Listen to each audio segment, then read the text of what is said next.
Dostlar, xoş gördük hər birinizi. Bugün yenə ənənəmizə sadiq qalaraq Dövlət İmtahan Mərkəzinin test toplusunun növbəti mövzusunun izahına baxırıq. Mövzumuz Dünya dövlətləri 19-20-ci əsrin əvvəllərində Birinci Dünya müharibəsi. İlk sualımız: özünə idarə hüququ olan müstəmləkə ölkə adlanır. Bu Domniondur, G variantı. Digərlərinin izahına baxaq. Respublika, xalqın işi, xalqın hakimiyyəti, hakimiyyət orqanlarının xalq tərəfindən seçildiyi idarə etmə forması. Ekspansiya, dövlətin təsir dairəsinin genişləndirməsi, nüfuzunu artırması, diktatura hakimiyyətin zorla, demokratik yolla ələ keçirilməsi, monarxiya, hakimiyyətin tam və ya qismən bir mütləq dövlət başçısının əlində cəmləşməsi. 20-ci əsrin əvvəllərində dünyanın maliyyə mərkəzi olan şəhər London şəhəridir təbii ki, hər kəs bunu bilir. ABŞ-də vətəndaş müharibəsinin nəticəsi 1861-1865 Şimal Ştatları və Cənub Ştatları arasında baş verdi. Şimal qələbə qazandı. İngiltərə burada iştirak etmir. Cənub Ştatları qələbə qazanmadı. Şimal qələbə qazandı. Quldarlıq bərqərar olmadı. Quldarlıq ləğv oldu. Əksinə, konstitusiya qəbul olunub Amerika tarixində 1787-ci ildə. Sonradan konstitusiyaya əlavələr və düzəlişlər olacaq. ABŞ-də vətəndaş müharibəsi dövründə ləğv edildi. 1861-1865. Şimalda feodal münasibətləri deyildi, kapitalist münasibətləri idi. Amerikada feodal təhkimçilik münasibəti olmayıb. Cənub ştatlarında quldarlıq münasibətləri, bəli, quldarlıq ləğv olacaq. Fermer təsərrüfatı ləğv olmadı, daha da inkişaf etdi. Cənubda feodal münasibətlər deyildi, quldarlıq münasibətləri idi. Homestedlər haqqında qanunun mahiyyəti. Qərb torpaqlarının tutulmasının qadağan olunması belə bir qadağa olmadı. Torpaqların yalnız iri burjuaziya nümayəndələrinə satılması belə bir məhdudiyyət də yox idi. Torpağı becərmək istəyən hər bir Amerikalı cüzi ödəniş müqabilində qərb tərəfdən 65 hektar torpaq sahəsi ala bilərdi. Bu cüzi ödəniş dediyimizdə torpağın qeydiyyatına, sənədləşməsinə ayrılan vəsaitdir. Cənub ştatlarında quldarlıq münasibətləri azad olma haqqında bəyannamədə ləğv olunacaq. Kəndlərə kiçik torpaq sahələrinin satılması, torpaqlar satılmırdı, pulsuz verilirdi. 6. Monroe doktrinası və böyük dəyənək siyasətinin ümumi cəhəti. Woodrow Wilson Theodore Rooseveltin dövründə irəli sürülmüşdü. Düzdür, böyük dəyənək Theodore Rooseveltin dövründədir. Lakin Monroe ilə James Monroe'nun dövrüdür. A variantı yanlışdır. Woodrow deyil. 19-cu əsrin sonu irəli sürülmüşdü. Yox, Monroe 19-cu əsrin birinci yarısı 1823-dədir. Böyük dəyənəkdə 20-ci əsrin əvvəllərində. İnsanlar əleyhinə mübarizənin aparılmasını nəzərdə tuturdu. Yox, heç biri nəzərdə tutmurdu. Dünyanın Avropa və Amerika sisteminə bölünməsinin əsasını qoyurdu. Bu Monroe'dur. Latın Amerikasında ABŞ-nin mövqeyinin güclənməsinə xidmət edirdi. Hər iki siyasət buna xidmət edirdi. 19-cu əsrin 50-ci illərində Hindistanda Milli Konqres fəaliyyətə başlayıb 1885. Taypinlər Çindədir, Hindistanda deyil. Yaponiya və Almaniya geniş hüquqlar əldə etməyib Hindistanda. İngiltərə geniş hüquqlar əldə edib. İngilis mallarının boykot edilməsi hərəkatı geniş yayıldı. Bu boykot hərəkatı 1905-1908-dir. Müstəmləkə zülmünə qarşı silahlı üsyan baş verib. Bəli, silahlı üsyan baş verəcək 1857-1859-cu illərdə. İngiltərə Hindistanın işğalını həyata keçirirdi hansı yolla? Vergiləri azaldaraq yerli əhalini öz tərəfinə çəkməklə, yox, vergilər azaltmırdı. Ost-Hind şirkəti vasitəsilə, bəli, işğalı Ost-Hind şirkəti vasitəsilə həyata keçirirdi. Sipahilər üsyanının nəticəsi 1857-1859. Yerli knyazların torpaq üzərində mülkiyyət hüququ ləğv edildi. Yox, ləğv edilmədi. Hətta yerli knyazların bəzilərinin torpaq üzərində mülkiyyət hüququ tanınacaq, hansı ki, İngiltərəyə sədaqətli xidmət göstərənlərin. Ost-Hind şirkətinin siyasi hüquqları ləğv oldu. Bəli, siyasi hüquqları ləğv olacaq Ost-Hind şirkətinin. Hindistan daxili müstəqillik qazandı. Daxili müstəqillik Hindistan qazanır 1947-ci ildə. Ost-Hind şirkətinin ticari hüququ bərpa oldu. Bərpa olmadı, ləğv oldu. Hindistanın idarə olması yerli əhalidən seçilmiş adamlara tapşırıldı. Yox, burada əksinə İngilis nəzarəti daha da gücləndiriləcək. 1889-cu il konstitusiyasına görə Yaponiyada imperatorun qanunverici hakimiyyəti ləğv edildi. Yox, imperator qanunverici və icra edici səlahiyyətləri yerinə yetirir.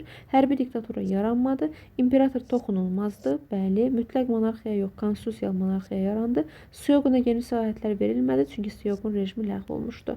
1867-1868-ci illərdə inqilabın baş verdiyi ölkə bu inqilabı da konkret illərini verib Yaponiyada baş verib.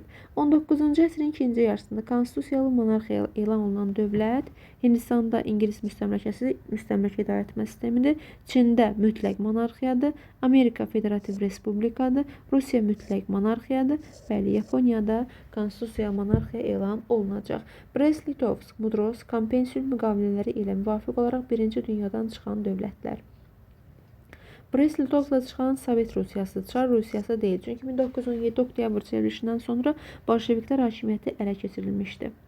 Mudrosla çıxan Osmanlıdır, Kompenlə çıxan Almaniya. Sarıqamış döyüşü baş verib 1914-1915-ci illərdə Rus və Osmanlı arasında. Burada qalib gəlib Rusiya, Osmanlı məğlub oldu. İkinci dünyada yox, Rus-Yaponda yox, Birinci Dünya müharibəsində. Tannenburg döyüşündə məğlubiyyətə uğrayan dövlət 1914-də olub. Tannenburg döyüşü Almanlar və Ruslar arasında. Burada Almanlar Rusiyaya qalib gələcək. Məğlub olan dövlət Rusiyadır. Birinci Dünya müharibəsi Avstriya-Macarıstanın hansı ölkəyə müdaxiləsi ilə başladı? Avstriya-Macarıstanın Serbiyaya müdaxiləsi ilə başladı. Almaniya və onun müttəfiqləri 1915-ci ildə hansı dövləti məğlubiyyətə uğradaraq müharibədən çıxarmaq ümidində idilər? Rusiyanı müharibədən çıxarmaq istəyirdilər, çünki Şərq cəbhəsini bağlamağa çalışırdılar, amma uğursuz olacaq bu əməliyyatlar. Birinci Dünya müharibəsinə aid olmayan döyüş Marna 1914 aiddir, Verden 1916 aiddir, Sarıqamış 1914-15 aiddir, Somma 1916 aiddir, Midway 1942-də olub 2-ci Dünya müharibəsində. Üçlər İttifaqına daxil olan dövlətlər Osmanlı sonradan üçlər tərəfdən qoşulacaq mübarizəyə. Üçlər İttifaqına daxil olan dövlətlər var. Almaniyadır, Avstriya, Macarıstandır, İtaliyadır. Bolqaristan sonradan qoşulacaq dörtlər İttifaqı yaranacaq. Böyük Britaniya, Fransa, Rusiya bu Antantadır. Almaniya, Avstriya, Macarıstan, İtaliya, bəli, C variantı. Antantaya daxil olan dövlətlər Rusiyadır, Fransadır, İngiltərədir. Almaniya yox. Fransa, Rusiya, Böyük Britaniya, B variantı. Birinci Dünya müharibəsi başa çatmamış Almaniya və onun müttəfiqləri ilə sülh müqaviləsini bağlayıb müharibədən çıxan dövlət 1918-in mart ayında Brest-Litovsk sülh müqaviləsi ilə müharibə başa çatmamış müharibədən çıxan dövlət olacaq Sovet Rusiyası. B variantı. Verilənlərin hər ikisi aiddir. Sarıqamış döyüşündə qalib gəlmişdi. Bu Rusdur. Brest-Litovsk sülh müqaviləsini imzalamışdı. Bu da Rusdur 1918-in mart ayında. A variantı. Birinci Dünya müharibəsinin başlaması üçün bəhanə oldu. Başlaması üçün bəhanə Avstriya-Macarıstan taxtacının vəliəhdi Frans Ferdinandın Serb millətçisi tərəfindən öldürülməsidir. Avstriya-Macarıstan qoşunlarının müharibə elan etmədən Serbiya arasında soxulması yox. Avstriya-Macarıstan taxtının vəliəhdinin Bosniyada öldürülməsi, bəli. Bəhanədir, B variantı. Birinci Dünya müharibəsində İngiltərənin Almaniyaya qarşı müharibə başlamasının səbəbi nə oldu? Almaniya Belçikaya qoşun yeritmişdi. Səbəb bu idi. Nəyə görə İngiltərə Belçikaya qoşun yeritdiyi müqabilində Almaniya müharibə elan edir? Ona görə ki, İngiltərə ilə Belçika arasında müdafiə müqaviləsi var idi müharibədən əvvəl.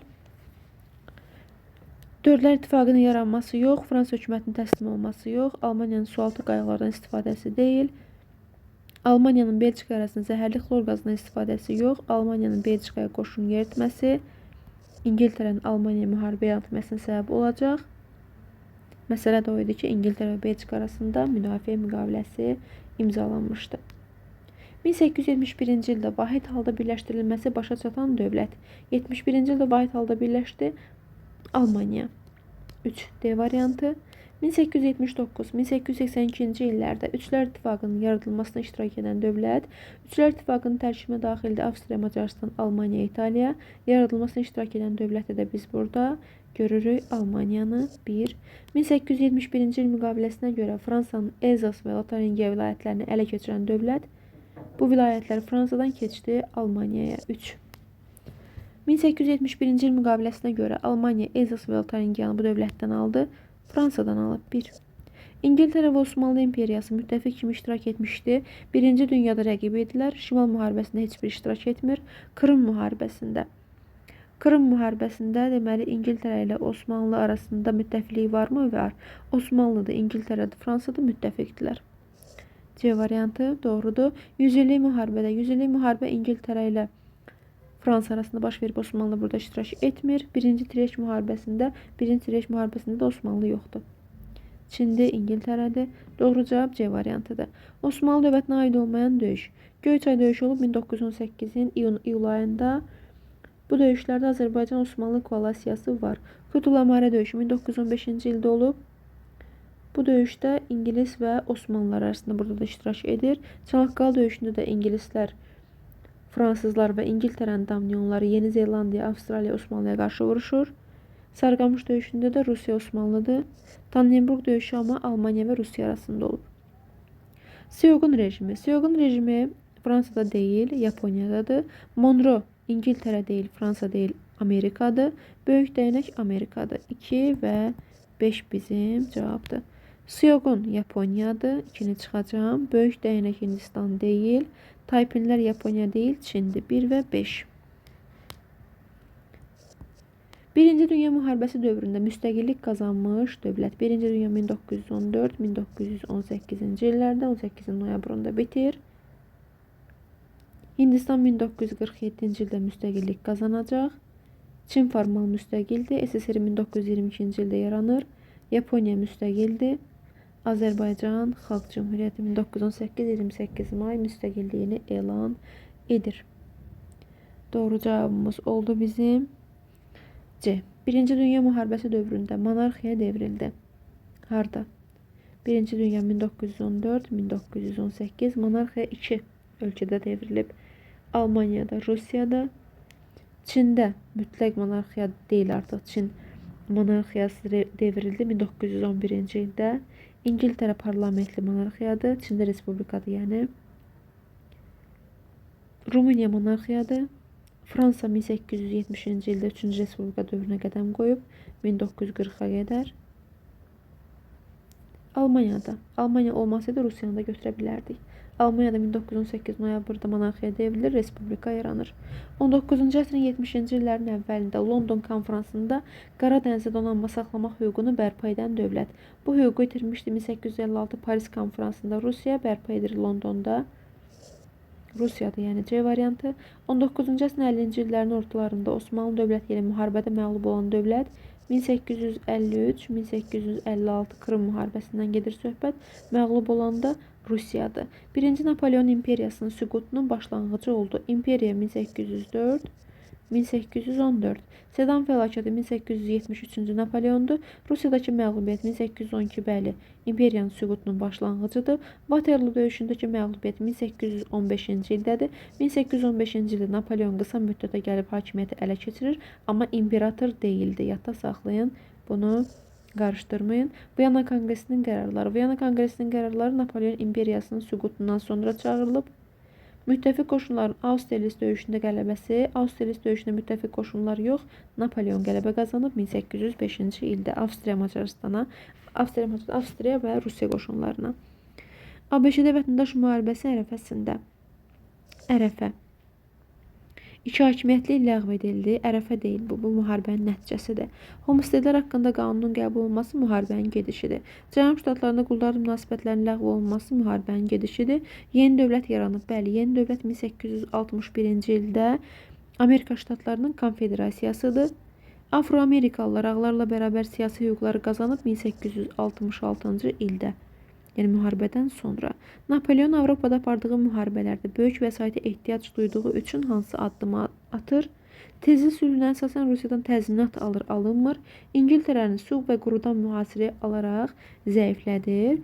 Napoleonun İngiltərəyə qarşı kontinental blokad haqqında dekreti var. Bu kontinental blokad haqqında dekretin nəticəsində İngiltərə zəifləmir. Fransa özü zəifləyir. Fransanın asılı olan ölkələr zəifləyir. B variantı yanlışdır. Sudan qurudan mühasirə alaraq zəiflədə bilmir İngiltərəni. ABŞ-nin müstəmləkələri ilə əlaqəsini tamamilə kəsməsi yox. Bu dövrdə ABŞ artıq müstəqildir. Luiziyananı ABŞ-yə satdı 1803-cü ildə satıb. Bəli. Yəni sırf satmaqda da məqsəd o idi ki, müharibədə böyük vəsaitə ehtiyac duyurdu. Alyaskanı ABŞ-yə icarəyə verdi. Alyaskanı Amerikaya satan Rusiyadır 1867-ci ildə. Susima döyüşünün nəticəsi. Susima dəniz döyüşü 1905-ci ildə olub. Rus və Yaponiya arasında. Burada Yaponiya Rusiyaya qalib gəlib. Koreyanın işğalı başa çatdı, yox. Rusiya eskadrası qalib gəldi, məğlub oldu. Yapon donanması qalib gəldi. Bəli. 19-cu əsrin ikinci yarısı Hindistan tarixinə aiddir. Taypinlər Hindistanda deyil, Çindədir. Hind xalqının hüquqlarının artırılması uğrunda mübarizə varmı? Var. İlk konstitusiyanın qəbulu bəli 20-ci əsrdir. Müstəqil Hindistan konstitusiyası 1949-da qəbul olunub, 1950-də qüvvəyə minib. Bir də var köləlik konstitusiyası 1935-ci ildə qəbul olunub bu. Amma müstəqil Hindistan Respublikasının konstitusiyası olacaq 1949-da qəbul olunur, 50-də qüvvəyə minir. Parlament islahatlarının keçirilməyə başlaması da 20-ci əsrdir. İngiltərənin yarım müstəmləkəsinə çevrilməsi, yox, Hindistan yarım müstəmləkə deyil, Çindir yarım müstəmləkə, Hindistan tam müstəmləkədir. Taypinlər üsyanının yatırılmasında Çinə kömək edən dövlətlərdən biri. Taypinlər hərəkatının yatırılmasında Çinə kömək edən dövlətlər hansılardır? Fransa, İngiltərə, Amerika. Biz burada Amerikanı görürük. Trafalgar döyüşünün nəticəsi. Trafalgar 1805-ci ildə İngilis-Fransız arasında olub. Burada Fransa məğlub olur, İngilislər qalib gəlir. Fransa qalib gəlmir, Fransa qalib gəlmir. Müqəddəs Roma imperiyası 1806-da süqut edib, 962-ci ildə yaranmışdı. Amma Trafalgar döyüşünün nəticəsi deyil bu. Fransız donanması məğlubiyyətə uğradı. Bəli. Rusiya və Avstriya qoşunları məğlubiyyətə uğradı. Yox. Bu Austerlitz döyüşüdür. Krım müharibəsinin nəticəsi. Krım müharibəsi 1853-1856. Rus məğlub oldu Osmanlıya. Bəli. Rusiya Baltik dənizinə çıxışı əldə edib Şimal müharibəsində. Osmanlı dövləti məğlubiyyətə uğradı. Yox, qalib gəldi. Məğlub olmuş tərəflərin böyük dövlətlərdən asılılığı gücləndi. Məğlub olan tərəf Rusiyadır. Böyük dövlətlərdən asılı olmadan Avropada nüfuzu sarsıldı. Rusiya Qara dənizə çıxışı əldə edir 1774 Kiçik Qaynarca müqaviləsinin nəticəsində. 1-ci Napoleonun apardığı döyüşlərə aid deyil. Artıq burada imperiya dövrü deyil. Sadəcə 1-ci Napoleonu istəyir. 1-ci Napoleonun hakimiyyət illərini. Austerlitz 1805'dir. Borodino 1812. Trafalgar 1805. Waterloo 1815. Napolyon hakimiyyəti dövründədir. Amma imperiya dövründə deyil Waterloo. Sedan döyüşü 1870'dir. Aid deyil bu. 3-cü Napolyon dövrüdür. 1-ci Napoleonun kontinental blokada elan etməkdə məqsədi nə olub? İngiltərəyə bütün Avropa ölkələri ticarəti qadağan etmək yox əlbəttə ki. Fransadan asılı olan ölkələrin İngiltərə ilə ticarət etməsinə qadağa qoymaq idi əsas məqsəd. Bəli, B variantı. Konkret məqsədi var bu kontinental blokada haqqında dekretin. 19-cu əsrin ikinci yarısında Fransa-Prusiya müharibəsində Fransanın məqsədi nə olub? Almaniyanın birləşməsinə, bəli, əlbəttə ki, mane olmaq idi Almaniyanın birləşməsinə. Elzas və Lotaringiyanı geri qaytarmaq. Bu 1871 islahatına, daha doğrusu müqaviləsinə əsasəndir. Bu deyir Fransa-Rusiya müharibəsində Fransanın məqsədi nə olub? Almaniyanın Afrikadakı müstəmləkələrinə sahib olmaq yox. Prusiyada Respublika idarəsini bərpa etmək istəmirdi, yox. Almaniya ittifaqını bərpa etmək deyildi məsələ. Əsas məsələ Almaniyanın birləşməsinə mane olmaq. 19-cu əsrin ikinci yarısında Fransa-Prusiya müharibəsinin nəticəsi. Elzas və Lotaringiya Fransaya verildi, yox. Fransadan Almaniyaya verildi. Avropada Fransanın təsiri güclənmədi, zəiflədi. Almaniyanın dağınıqlıq gücləndi, yox. Almaniya vahid halda birləşib. Fransada monarxiya bərpa edildi, yox. Fransa 3-cü Respublika dövrünə qədəm qoyub 1870-1940-cı illərdə monarxiya bərpa edilmədi, yəni. Almaniya imperiyası yarandı, bəli, Almaniya imperiyası yarandı, doğrudur. Rusiyada fevral inqilabı nəticəsində 1917-nin fevral inqilabıdır, burja inqilabı. Konstitusiyalı monarxiya quruldu, yox. Konstitusiyalı monarxiya qurulmadı. Fevral inqilabının nəticəsində iki hakimiyyətlik yarandı Rusiyada. Bolşeviklər hakimiyyəti ələ keçirdi, yox. 1917-nin oktyabrındadır, oktyabr çevrilişində mütləqiyyət devrildi, bəli, mütləqiyyət devrildi fevral burja inqilabı nəticəsində. Rusiya 1-ci Dünya müharibəsindən çıxır Brest-Litovsk müqaviləsi ilə 1918-in mart ayında. SSR 1922-ci ildə təşkil olunub. 1905-1907-ci illər Rus inqilabı ərəfəsində Rusiyanın sosial, iqtisadi və siyasi vəziyyəti üçün səciyyəvi deyil. Konstitusiyalı monarxiyanın mövcudluğu. Elə bu səciyyəvi deyil, çünki bu dövrdə Rusiyada mütləq monarxiya idi. Mütləqiyyət quruluşu mövcuddurmu? Bəli, mövcuddur. Müstəmləkə siyasəti yürüdürmü? Bəli. Demokratik hüquq və azadlıqlar olmaması bəli məhduddur. Milli zülmün güclü olması güclüdür. Doğru cavab olacaq A variantı. Sual: Krım müharibəsinin Rusiya üçün nəticəsi. Krım müharibəsi 1853 1856-da oldu. Xəzər sahillərində qalalar inşa etmək hüququ qazanmadılar. Beynəlxalq nüfuzu artmadı, azaldı. Məğlubiyyətə uğradı, bəli. Şərq məsələsini öz xeyrinə həll edə bilmir. Qara dənizə ilk dəfə çıxış əldə olunur 1774-də.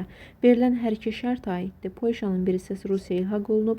Afrikanın cənubu İngiltərənin əlinə keçib. Afrikanın cənubu Malta, Seylon adaları, indiki Şri-Lanka İngiltərənin əlinə keçir. Bu iki şərt də hansı konferansın qərarıdır? Viyana Konqresinin qərarıdır. B variantı. 53. 20-ci əsrin başlanğıcında ABŞ-nin Latin Amerikası ölkələrinə münasibətdə yeritdiyi siyasət.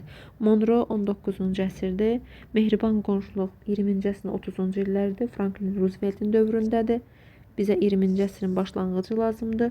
Marshall planı Truman'ın dövründədir və bu plan 2-ci Dünya müharibəsindən sonra Avropada dağılmış iqtisadiyyatı bərpa etmək üçün yönəlmişdi. Truman doktrinası bu da kommunizmin yayılmasının qarşısını almaqdır. 20-ci əsrin ortaları qəbul olunub hər iki plan Truman'ın dövründə. Böyük dəyənək siyasəti bəli 20-ci əsrin başlanğıcında Theodore Rooseveltin dövründədir və ABŞ-nin Latin Amerikası ölkələrinə münasibətdə yeritdiyi siyasətdir. 20-ci əsrin əvvəllərində ABŞ-də Wilsonun hakimiyyətdə olduğu illər üçün xarakterikdir. Wilson nə vaxt olub hakimiyyətdə? Deməli, 1913-cü il və 1921-ci illərdə. Marshall Truman'dədir. Seçkilərdə əmlak senzinin ləğv olunması Thomas Jefferson dövrüdür. Vətəndaş müharibəsinin başlaması Abraham Lincolndadır. Yeni demokratiya dövrü adlanır dövrü, bəli. Konstitusiyaya ilk əlavələrin olunması 1791-ci ildədir və George Washingtonun dövründə. Viyana Konqresinin qərarlarına görə İngiltərənin əlinə keçən torpaqlar Malta, Seylon adaları və Afrikanın cənubu. Bu ərazilərə xəritədə baxın. Afrikanın cənubu İngiltərənin əlinə keçdi. Nə zaman? Viyana Konqresinin qərarına əsasən Afrikanın cənubu Malta, Seylon adaları verilir İngiltərəyə.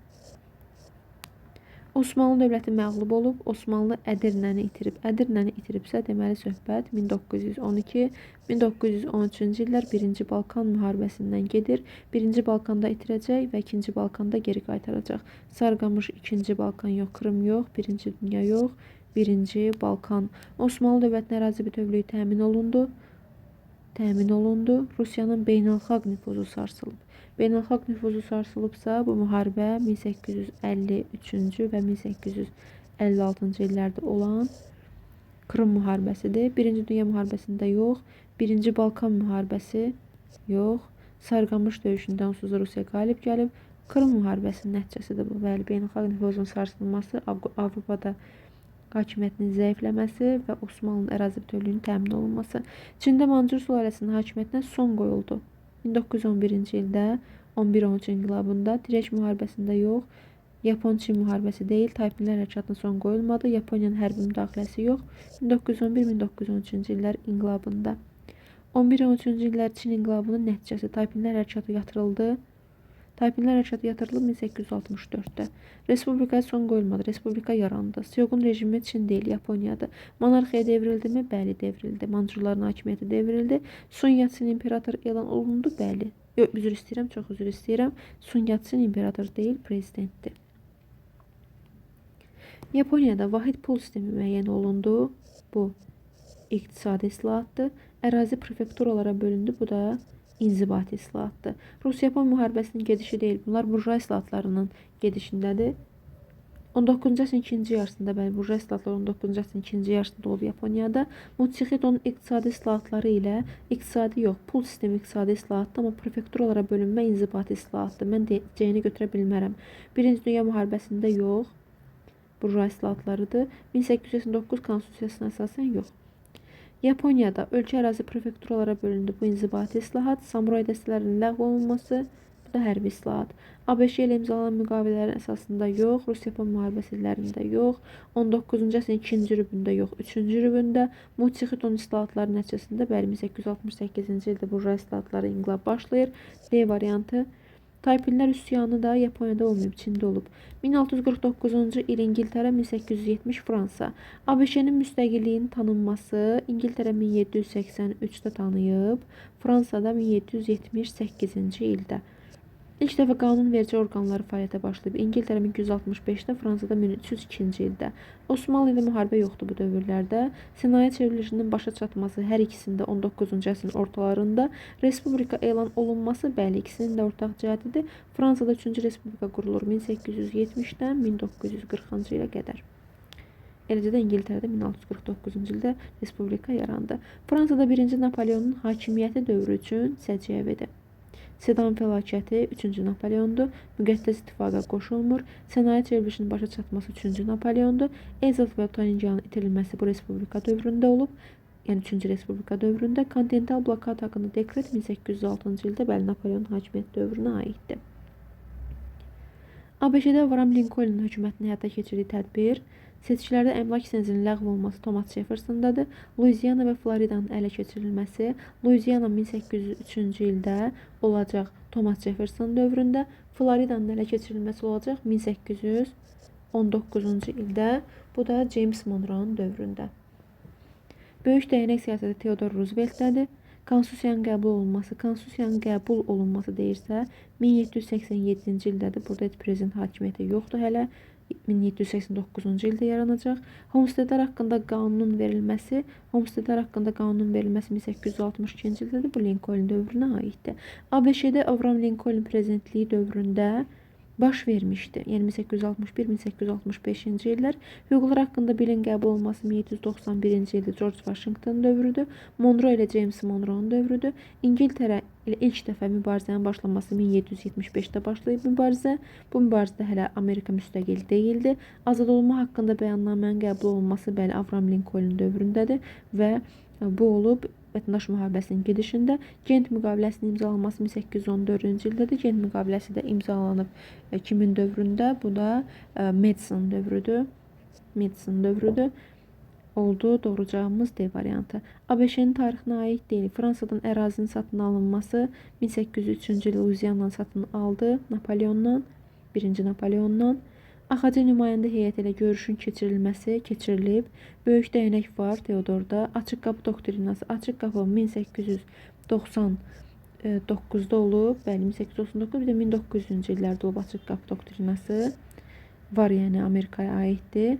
Birinci Dünya müharibəsində Yaponiya ilə müharibə aparmayıb? Yox. Hər ikisi Almaniyaya qarşı mübarizə aparıblar.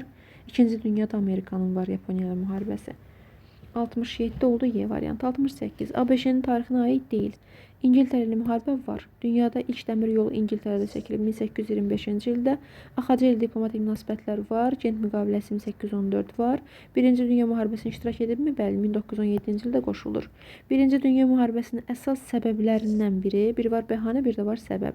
Almaniyanın Sudet vilayətinin özünə birləşdirilməsi səbəb deyil. Avstriya Macaristan taxtacının vəliəhtinin öldürülməsi bu bəhanədir. Müstəmləkələrin ilk dəfə nüfuz dairələrinə bölünməsi, ilk dəfə böyük coğrafi kəşflər dövründədir, bunu yadda saxlayın. Antantanın Rusiya olan düşmənçilik siyasəti, Rusiya Antantanın tərkibindədir elə, Birinci Dünyada. Dövlətlər arası münasibətlərin kəskinləşməsi bəli, əsas səbəblərindən biridir ki, Birinci Dünya müharibəsini başladır. 1918-ci ildə Mudros sazişi bağlamaqla hansı dövlət çıxır müharibədən? Almaniya kampaniya çıxır. Osmanlı çıxır müharibədən. 1918 Brest-Litovskada çıxan Rusiyadır. Almaniya təslim aktını imzaladı. Yox. Birinci Dünya müharibəsinə yekun vuran müqavilə kampaniyadır 1918 11 noyabr. Rusiya ilə Dördlər İttifaqı arasında sülh müqaviləsi bağlandı. Bəli, Dördlər İttifaqı da Almaniya, Bolqarıstan, Avstriya, Macaristan və Osmanlıdır. Birinci Dünya müharibəsi başa çatdı. 1918 11 noyabrda Mudrosla çıxan Osmanlıdır. Yox, Kampen barışığının imzalanmasıyla Kampen bağlanır və Almaniya çıxır, müharibədə bitir. 20-ci əsrin əvvəllərində sənaye istehsalının həcminə görə dünyada birinci yer. Dünyada birinci yer deyirsə Amerikadır, ikinci yer Almaniya, üçüncü yer İngiltərə. Əgər Avropada birinci yer desəydi Almaniya olardı. Dünya dediyinə görə Amerikanı götürürük. 1860-cı il Pekin müqaviləsinə görə Böyük Britaniyaya təzminat verməli olan Asiya dövləti. Bu da Çindir. Həm birinci triyəkdə, həm ikinci triyəkdə İngiltərəyə təzminat ödəmişdi. 1860-cı il Pekin müqaviləsinə görə Fransaya təzminat ödəməli olan Asiya dövləti, bu da Çindir. 1904-cü ildə Antanta adlanan saziş imzaladı. 1904-cü ildə bu sazişi imzalayan dövlətlər İngiltərədir və Fransadır. Rusya Almaniya yox, Böyük Britaniya Rusiya yox, Almaniya İtaliya, Rusiya Avstriya Macaristan yox, Fransa və Böyük Britaniya. Antanta İttifaqının yaranması başa çatdı. 1907-də bitib. 1907-ci ildə İngiltərə və Rusiya arasında müqavilə bağlanır. Bu müqavilənin adı Peterburq müqaviləsidir. Bunu da yadda saxlayın. Rusiyanın Fransa ilə imzaladığı müqavilə ilə yox, Nikolayın imzaladığı müqavilə ilə yox. Birinci Nikolay deyil, ikinci Nikolayın dövrüdür. Peterburq müqaviləsinin nəticəsində, bəli, Birinci Dünya müharibəsi illərində artıq Antanta var idi. Otto von Bismarckın səyi yox. Doğru cavab C. Birinci Dünya müharibəsi illərində Üçlər İttifaqını tərk edən dövlət. Fransa Üçlər İttifaqında deyil. Fransa Antantadadır. İngiltərə Antantadadır. Rusiya Antantadadır. Osmanlı sonradan Üçlər İttifaqına qoşulacaq 1914-cü ildə. İtaliyada tərk edən. Keçir Antanta tərəfə. Birinci Dünya müharibəsi illərində Antanta tərəfdən Almaniyaya qarşı müharibəyə qoşulan dövlət. Antanta tərəfdən Almaniya qarşı İspaniya neytral ölkədir. İsveçrə də həmçinin Avstriya Macaristan Almaniya tərəfdədir. Ona qarşı vuruşmur. Finlandiya Rusiyanın tərkibindədir. İtaliya çıxır, Antanta tərəfdən qoşulur. Rusiya Qaradənizdə hərbi donanma saxlamaq hüququndan məhrum edildi. 1856 Paris konferansına əsasən və Krım müharibəsinin nəticəsində. Krım müharibəsi. Rusiya Qaradənizdə hərbi donanma saxlamaq hüququnu bərpa etdi. Nə zaman? 1871-ci ildə London konferansına əsasən. Versal şərti yox, Londonda keçirilən konferansın nəticəsində. İtirir Parisdə, qazanır Londonda. Xürrəmlər və Taypinlər hərəkatlarına aid olan ümumi cəhət. Qalibiyyətlə bitmir, hər ikisi məğlub olur. Təhkimçilik bizdə yox idi. İçində də Avropada olduğu qədər təhkimçilik deyildi. İştirakçılarının yalnız kəndlər olması da yanlışdır. Yad el əsarətinə qarşıdır, bəli. Vahid dövlət yaratmaq uğrunda deyil, yox. Yad el əsarətinə qarşıdır. Taypinlər onsuz da vahid haldadır. 82D variantı. 83. Böyük Britaniyanın ilk dominionu. İlk dominion 1867-ci ildə Kanadadır. Birinci Balkan müharibəsinin nəticəsi 1912-1913. Yunanistan müstəqillik əldə edib Ədirnə müqaviləsində Osmanlı İmperiyası Balkan yarımadasının torpaqları itirdi, bəli itirdi. Rus donanmasının Qaradənizdə üzmək hüququ ləğv oldu. Bu Paris konferansında 1856 qazanır bu hüququ 1871 London konferansında. Osmanlı İmperiyası süquta uğramadı, Bolqaristan ağır məbədə uğramadı, qalib gəldi. 19-cu əsrin 50-ci illərində Fransa ilk konstitusiyası qəbul olundu, yox, ilk konstitusiyası 1791-dir. Prezident seçkiləri keçirilmədi 50-ci illərdə, respublika bərpa oldu. Yox, respublika yox. 1852-ci ildən 70-ə qədər, 52-dən 1870-ə qədər olacaq imperiya dövrü, 2-ci imperiya dövrü. 1-ci Napolyon hakimiyyəti devrildi. Hakimiyyətdən devrilir 1-ci Napolyon. Deməli, 1804-1814-də oldu hakimiyyətdə. Sonradan sürgün olunacaq. 1815-də qısa müddətli yenə gəlib hakimiyyət ələ keçirəcək. Sonra sürgün olunacaq. Yox, 50-ci illərdə deyil. Monarxiyanın bərpa olunması, bəli, monarxiya 1852-ci ildə bərpa olacaq. Doğru cavab oldu E variantı. Tilsit sülhünə görə Qərbi Avropada işğalları tanınan dövləti xəritədə müəyyən edək. Tilsit sülhü bağlanıb kimlər arasında? Fransa və Rusiya arasında. Qərbi Avropa deyirsə, Qərbi Avropada işğalları tanınan ölkə Fransadır. 4. B variantı. 19-cu əsrin ortalarında Çinin Hindistandan fərqli cəhəti. Müstəmləkəçilik əleyhinə üsyan baş verib hər ikisində. İngiltərə tərəfdən işğalının başa çatdırılması, Hindistanın işğalı başa çatdırılıb. Çin yarım müstəmləkədir. Sənaye çevrilişinin başa çatması bu gün də sənaye çevrilişi içində bitməyib. Ölkənin vahid dövlət halında birləşməsi. Ölkə vahid haldaydı onsuz da. Yarım müstəmləkəyə çevrilməsi yarım müstəmləkə olur. Bəli, Nankin sülhünün şərtinə əsasən Çin olacaq yarım müstəmləkə. İngilis-Bur müharibəsinin nəticəsi 1899-1902. İngilislər bütün Afrikanın işğalını başa çatdırır, yox, Cənubi Afrikanın. Burlar qələbə qazanmır. Kanada dominion hüququnu almır. 1867-dir bu. İngiltərə bütün Cənubi Afrikanın işğalını başa çatdırır, bəli, və 1910-cu ildə dominion hüququnu verəcək. İngilislər məğlub olmur, qalib gəlir. İngilis-Bur müharibəsinin səbəbi yenə yazıram 1899-1902.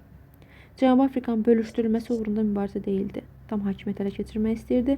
İngilislərin Misirdə nüfuz üstünlüyü yox, Misirdə yox. Burların Cənubi Afrikada İngilis müstəmləkələrini ələ keçirməyi yox. Burların Şimali Afrikada nüfuz üstünlüyü əldə etmək cəhdi. Şimali Afrikada deyildi, məsələ Cənubi Afrika idi. İngiltərə öz müstəmləkələrini genişləndirmək istəyirdi. Bəli, Cənubi Afrikada nüfuzunu artırmağa çalışırdı. Oldu doğru cavab 89-da Y variantı. 90. Sedan döyüşünün nəticəsində Fransa 1870-ci ildə Sedan döyüşü Prusiya və Fransa arasında. Burada qalib gələcək Prusiya, Fransa məğlub olacaq. Birinci imperiya süqut etdi. Birinci imperiya süqut edib 1814-də. Mütləq monarxiya yarandı? Yox. 1870-ci ildə artıq keçid olacaq. Daha doğrusu 3-cü Respublika dövrünə. Mütləq monarxiya yaranmır. İkinci imperiya qurulacaq. İkinci imperiya 1852-də qurulub. Napolyon taxta çıxır. 3-cü Napolyon 1852-dir bu da. Bir dəqiqə üzr istəyirəm, bu deyil cavab. 3-cü Respublika qurulacaq. Bəli, Sedan döyüşünün nəticəsində Fransada 3-cü Respublika qurulur. 1870-1940. 19-cu əsrin birinci yarısında ABŞ-nin tarixinə aid deyil. Ərazilərin genişləndirilməsi var. Monroe var. 19-un birinci yarısında İngiltərəyə müharibə var. Gent müqaviləsi ilə bitir. Konstitusiyanın qəbul olunması ola bilməz. Konstitusiya qəbul olunub Amerika tarixində 1787-ci ildə. Sonradan əlavələr və dəyişikliklər olacaq. Bu olmayacaq da elə. Kanadaya qoşun yeritməsi 1812-də, 19-cu əsrdə bu da. 92. 20-ci əsrin əvvəllərində ABŞ-nin iqtisadiyyatı üçün xarakterikdir. Sənaye istehsalının həcminə görə dünyada birinci yerdədir. İkinci yerdə Almaniyada, üçüncü yerdə İngiltərə. Bir doğrudur. Quldarlıq münasibətləri qalmır, ləğv olub. 19-cu əsrdə gömrük islahatı keçirilib. Bəli, gömrük sayəsində, bank sayəsində islahatlar keçirib Woodrow Wilson. Maliyyə islahatları da var. 3-də götürəcəm. Kapital ixracına görə dünyada birinci yerdə olması, kapital ixracına görə dünyada birinci yerdə olan İngiltərə, Londondur. 1-4 Y variantı. Üzr istəyirəm, 1-4 yox, 1-3. 1-3. 19-cu əsrin ikinci yarısında Osmanlı imperiyasında yaranmış yeni Osmanlılar cəmiyyətinin məqsədi nə olub? Sultanı imperator elan etmək. Yox, burada əsas məsələ titul dəyişmək deyildi.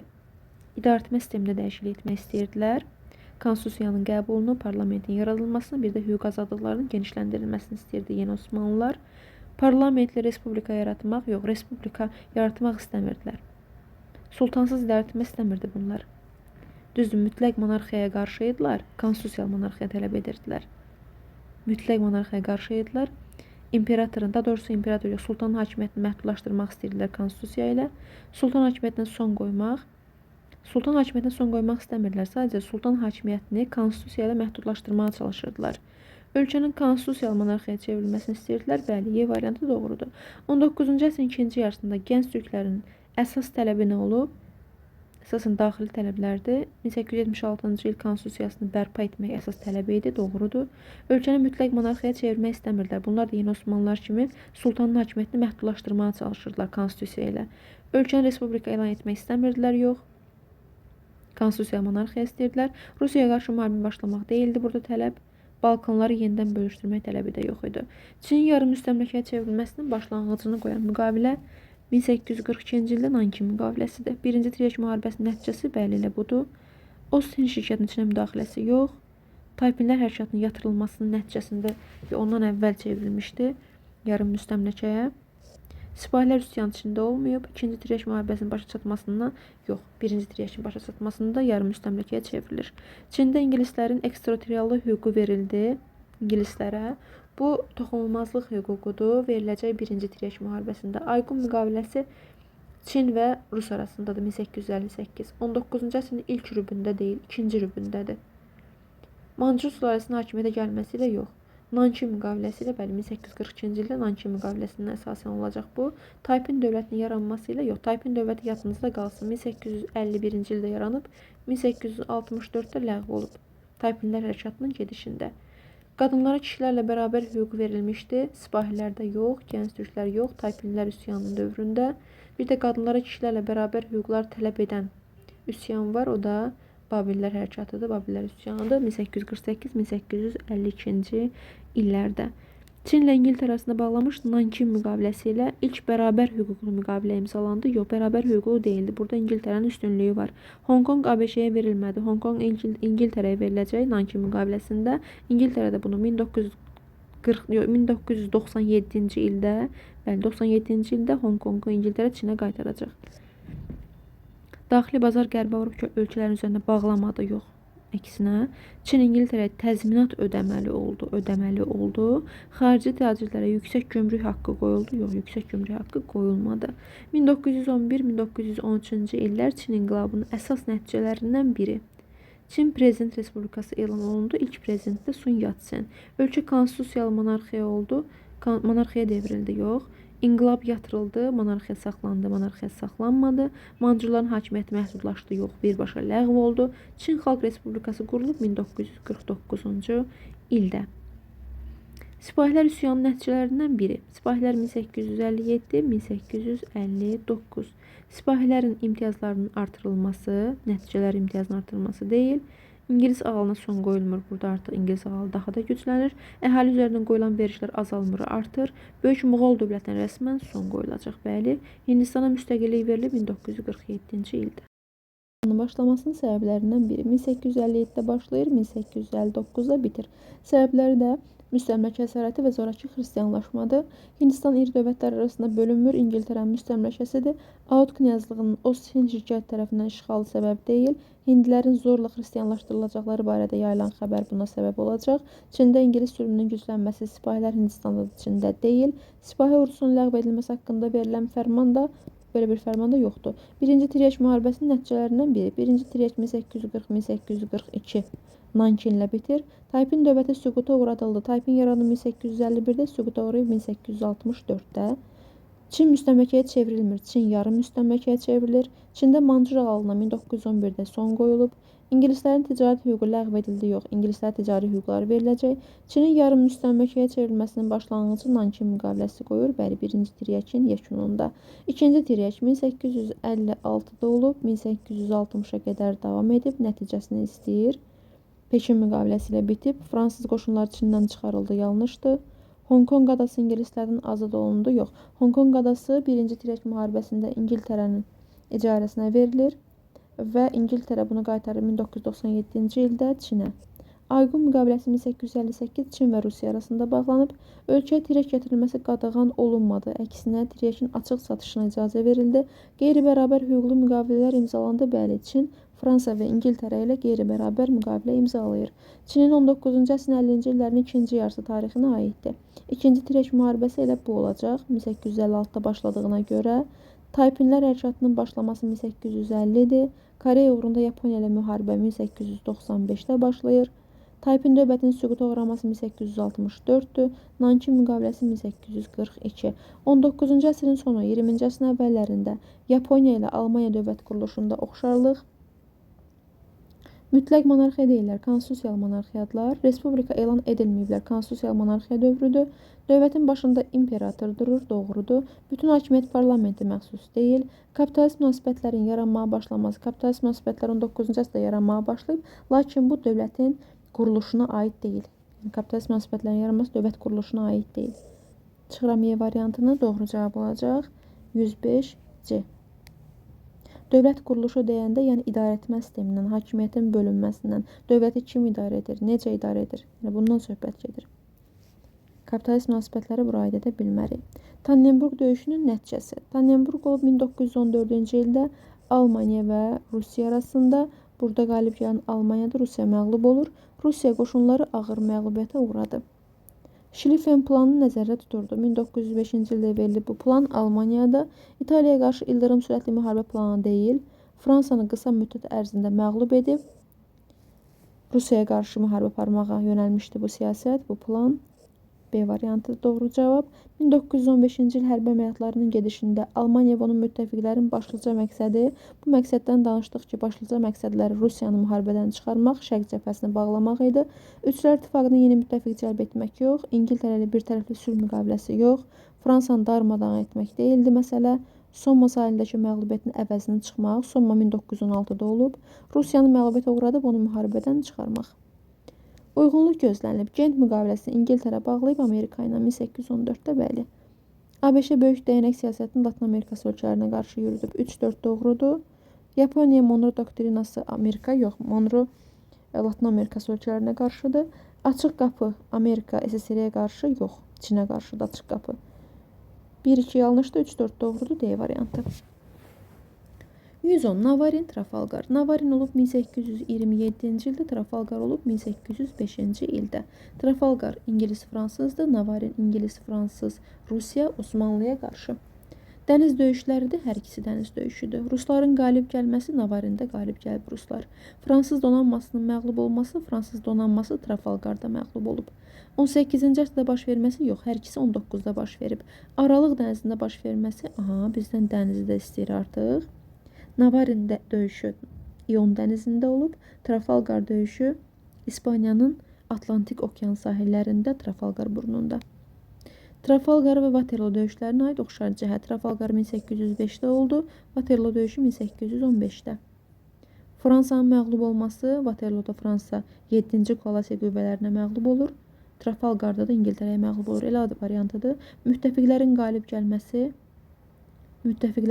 gəlməsi Waterloo döyüşündədir. Dəniz döyüşləri olması, dəniz döyüşü Trafalgardır, Waterloo quru döyüşüdür, Belçika arasında baş verib. 18-ci əsrdə baş vermələri 19-da baş verib hər ikisi. İngilis donanmasının qalib gəlməsi, donanma Trafalgar döyüşündədir. Ümumiyyətlə, donanma dəniz döyüşlərində olur, Waterloo quru döyüşləridir. Y variantı da yanlışdır. Düzdür, İngilis Waterloo'da da qalib gəlib, amma yenə təkrar edirəm, Waterloo dəniz döyüşü deyil ki, orada donanma iştirak etsin. Donanma hərbi dəniz qüvvəsidir. 19-cu əsrin ikinci yarısında Respublika İdarə Üsulunun qurulduğu dövlət. 19-un ikinci yarısında harda qurulub? Bu olacaq 1870-ci il, 1940-cı ilə qədər Fransada. Fransada olacaq. İspaniya konstitusiyalı monarxiyadır. İngiltərə bu dövrdə parlamentli monarxiyadır. Yunanistanı verib, Yunanistanda konstitusiyalı monarxiyadır. 3C variantı. 113. Rusiyanın xarici siyasətində əsas yer tutan şərq məsələsinə aid idi. Şərq məsələsində nə idi məsələ? Osmanlı dövlətini parçalamaq, ərazisində bölüşdürmək. Osmanlı dövlətinin ərazisində bölüşdürmək. A variantı. 19-cu əsrin ikinci yarısında Kokand xanlığı və Buxara əmirliyinə aid ümumi cəhət, Mərkəzi Asiyadan gedir söhbət. İngiltərənin siyasi təsirinə düşdülər. Yox, düzdür, İngiltərə Rusiya ilə bu ərazilər uğrunda mübarizə aparırdı, amma qalib gələ bilmədi, üstünlük əldə etmədi. Krım müharibəsində iştirak etdilər, yox, dövlət müstəqilliklərini itirdilər, bəli, Rusiyanın tərkibinə daxil oldular. Rusiyanın 1721, Almaniyanın 1871 tarixində oxşar cəhəti bizdən istəyir. İmperiya elan olunublar, bəli, elə variantıdır. Vətəndaş müharibəsinin başlaması heç birində. Mütləq monarxiyanın respublika ilə əvəz olunması, Rusiyada mütləq monarxiyadır, Almaniyada konstitusiyalı monarxiyadır. Konstitusiyanın qəbul olunması Almaniyada var, bəli, 1871-də, amma Rusiyada yoxdur. Vahid dövlət halında birləşməsi, vahid halda birləşən Almaniyadır, Rusiya onsuz da vahid haldaydı. 115 A variantı. 116. 19-cu əsrin ikinci yarısında ABŞ konstitusiyasına edilmiş düzəlişə görə. 19-un ikinci yarısında 1866-cı ildə düzəliş var. Ağdərli vətəndaşlara söz və vicdan azadlığı verildi. Bu 1791-ci ildədir.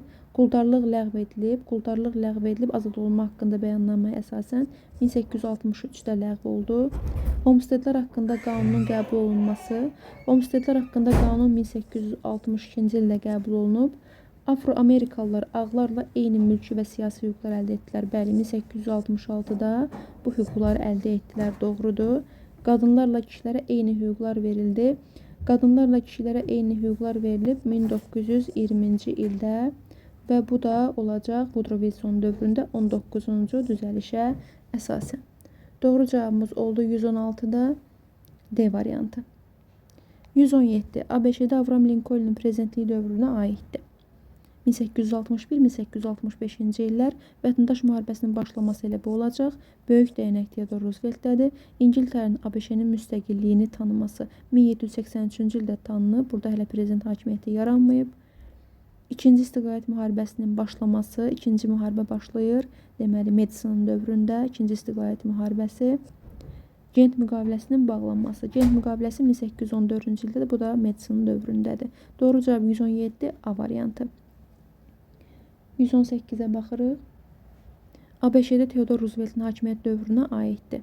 Theodore Roosevelt'in hakimiyyət dövründə baş verən hadisəni bizdən istəyir. Theodore Roosevelt 1901-də olub hakimiyyətdə 1909-a qədər.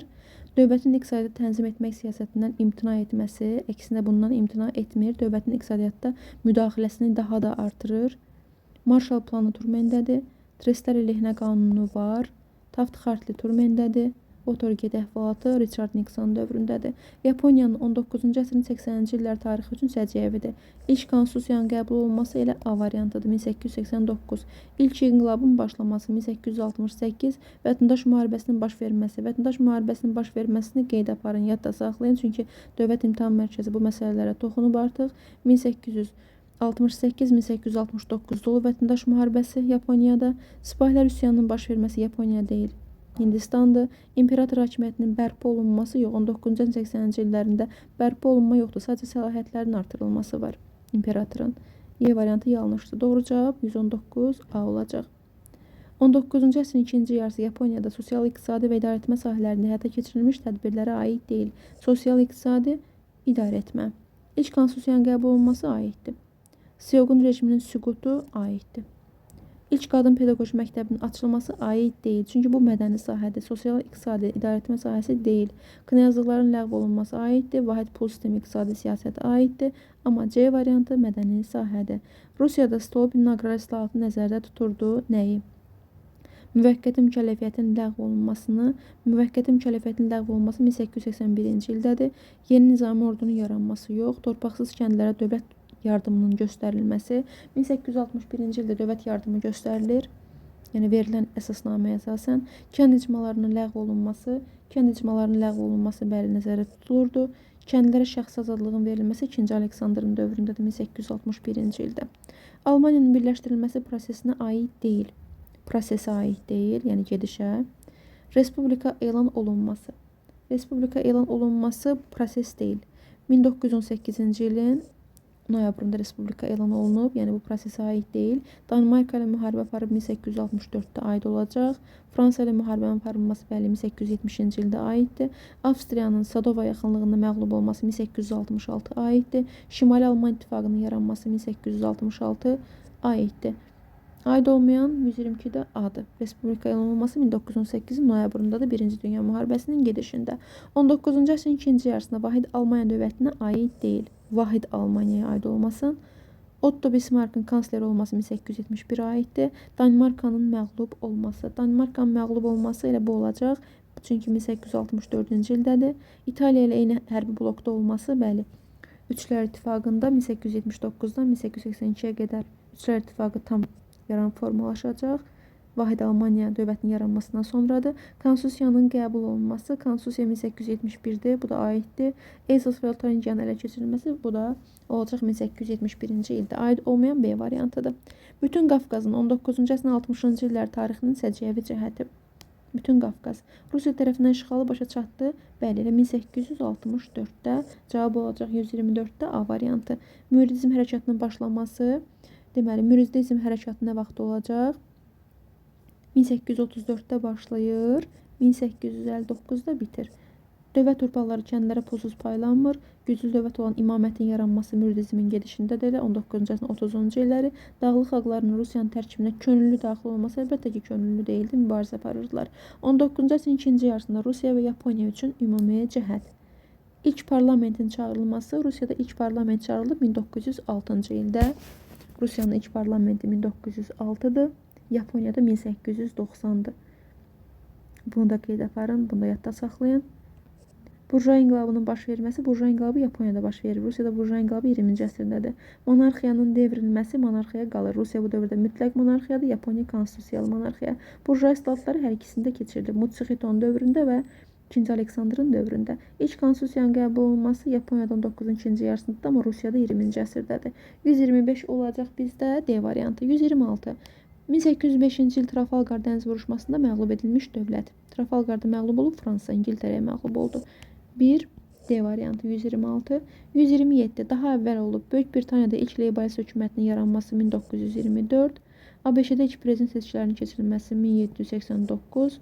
Fransada 1-ci imperiyanın yaranması. 1-ci imperiya yaranı 1804. Rusiyada monarxiyanın devrilməsi 1917-ci il fevral burjua inqilabı. Hindistanda Respublika üsul idarəsinin yaradılması. Bu da 1950-ci ildir. 127 olacaq bizdə daha tez olan B variantı. 128 daha əvvəl olmuşdu. Yaponiyada ilk konstitusiyanın qəbul olunması 1889, Azərbaycanda ilk Milli Partiya Qeyrət Partiyası 1905, Çində Birləşmiş İttifaq 1905, Hindistanda Milli Konqresi 1885, Rusiyanın Danimarkanı məğlub etməsi 1864. Müəllimin də yazmaqla heç arası yoxdur. 128 olacaq Y variantı. 129. 20-ci əsrin əvvəllərində iqtisadi inkişafında aşağıdakı xüsusiyyətlərin olduğu ölkə. Sənaye istehsalının həcminə görə dünyada birinci yerdirsə Amerikadır. İri inhisarların mövcudluğu Amerikadır. Avropada birinci yerdə isə 20-ci əsrin əvvəllərində bu Almaniyadır. 130. 1814-cü ildə imzalanmış Gent müqaviləsinin nəticəsində İngiltərə ABŞ-nin Cənub ştatlarına maliyyə yardım göstərdi. Yox. İngiltərə ABŞ-yə öz müstəmləkəsi kimi baxmaq iddiasından əl çəkəcək. Bəli. 1861-1865-ci illər ABŞ-də vətəndaş müharibəsi nəticəsində nə oldu? Ölkənin şimalında quldarlıq ləğv oldu. Quldarlıq şimalda deyildi ki, cənubdaydı. Quldarlılar hökumətdə üstünlük saxladılar, saxlamadılar. Ölkədəki hakimiyyətliyə son qoyuldu. Bəli. İstiqayət əldə edildi. İstiqayət əldə edilmişdi də onsuz 1774-cü ildə. Üzr istəyirəm 76-cı ildə. 74 nə idi? Şimalda quldarların mövqeyi möhkəmləndi. Yox, quldarların mövqeyi möhkəmlənmədi. Yanlışdır. Quldarlıq ləğv olacaq ümumiyyətlə. 131 olacaq C variantı. 132. İkinci Balkan müharibəsi başladı. İkinci Balkan müharibəsi olub 1913-cü ildə. Bolqarıstan, Serbiya və Yunanıstanı müharibə elan edib. Yalnız Antana dövlətləri arasında narazılıq səbəbindən yox. Ədirlə Osmanlılara qaytarılması nəticəsində Ədirlə İkinci Balkan müharibəsinin nəticəsində qaytaracaq Ədirnəni Osmanlı, yəni 20-ci əsrin ilk 10 illiyində, ilk 10 illiyi deyil, ikinci 10 illiyidir.